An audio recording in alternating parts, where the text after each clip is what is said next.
The Orioles invaded the Blue Jays' nest this weekend, as on Sunday they were able to complete the sweep. Now, Adley Rutschman started things off for Baltimore after hitting an RBI groundout to second base to tie the game at 1. Then, Santander scored the O's second run of the game after grounding into a fielder's choice.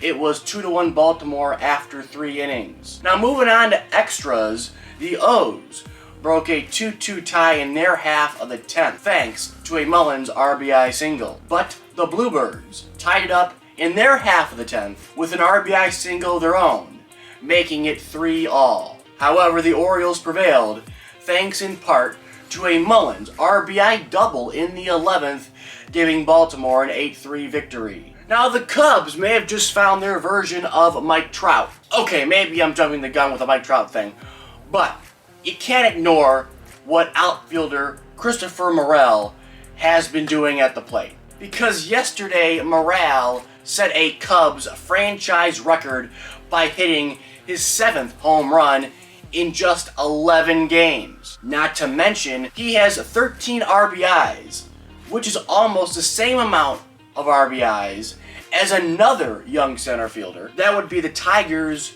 Riley Green, who has 16, but Green has played in over 40 games. That just shows you how insane of a pace and streak Morel has been on these past dozen games. I mean, it's incredible. Also, Morel's slugging percentage is over 950, and his OPS is over 1300. Now, he's putting on just one hell of a show offensively for the Cubbies, and hopefully he can keep up this production and not go into a lull, because if he's for real, the Cubs may just have yet another superstar on their hands. Now, the Halos were able to earn the series win at home over Minnesota, thanks in part to Ohtani. Now, Shohei made his 10th start on the mound for the Halos this season, and after a Correa 2-out RBI double in the 3rd, Ohtani would readjust, bear down, and shut down the Twins' offense from then on. Ohtani struck out 9 and relinquished only 7 hits,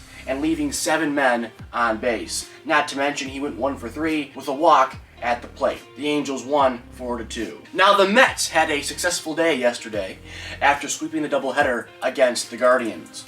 Now, in Game 1, Scherzer was able to go 6 full innings without giving up a run to Cleveland, and his offense put up runs in the middle and late innings. First, Escobar hit an RBI single to right in the 4th. Gary Sanchez hit an RBI sac fly to score the Mets' 2nd run. Moving on to the 8th, with the Mets down a run, Marte made it a party in Citi Field after hitting a go-ahead home run.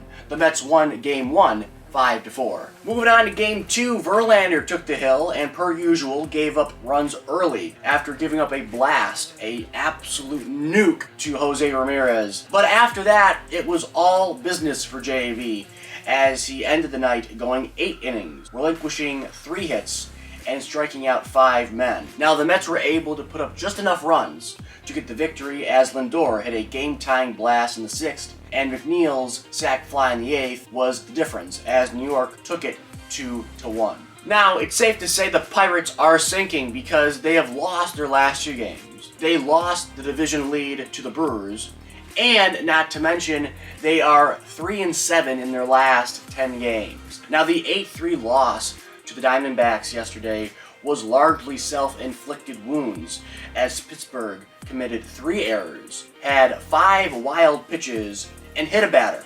Not to mention, 5 of the 4 pitchers Pittsburgh used gave up at least 1 run. Here's what their manager Derek Shelton had to say on the tough loss to the D-backs.